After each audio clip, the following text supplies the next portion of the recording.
எல்லாமே இது complete wholesome ஒரு ஃபுல்ஃபில்மெண்ட், ஒரு அக்காம்ப்ளிஷ்மெண்ட் இந்த சொசைட்டியில் இருந்தது. நிறைவான வாழ்க்கையை வாழ்ந்தான்னு சொல்லக்கூடிய இந்த வார்த்தையை சொல்றாரு பாருங்க பாட்டை. தசரூர் நாட்டில் வன்மை இல்லை ஓர் வளமை இன்மையார். வளமையே இல்லையா?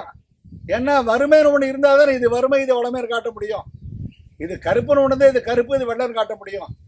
வளமை தான் எங்கே பார்த்தா இருந்தாலும் வளமை தனியாக ஒன்று பிரித்து காட்ட வேண்டிய அவசியம் ஏற்படாத காரணத்தினாலே வன்மை இல்லை ஓர் வளமை இன்மையார். தசருடைய ஆட்சியில் வீரமே இல்லையா இருக்கும். அப்படின்னா கோடைகள்லாம் அப்படி கிடையாது. திண்மை இல்லை நேர் செருநர் இன்மையார். அப்பேற்பட்ட பெரும் சக்கரவர்த்தியாக விளங்கிய தசனுடைய ஆட்சி காலத்தில் அவரை எதிர்த்து போரிடக்கூடிய அந்த ஒரு பகைவர்கள் யாரும் இல்லாத காரணத்தினாலே, ஒரு மாபெரும் வீரதீர பராக்கிரமசாலிகள் விளங்கிய காரணத்தினாலே மக்கள் பாதுகாப்பாக வாழ்ந்தார் சொல்லக்கூடிய அளவில் தான் திண்மை இல்லை நேர் செருநர் இன்மையார். உண்மை இல்லை பல் கேள்வி உங்களால் யாருக்குமே பெரிய ஒரு படிப்பறிவுன்னு ஒன்று இல்லை. ஏன்னா இவன் படிக்காத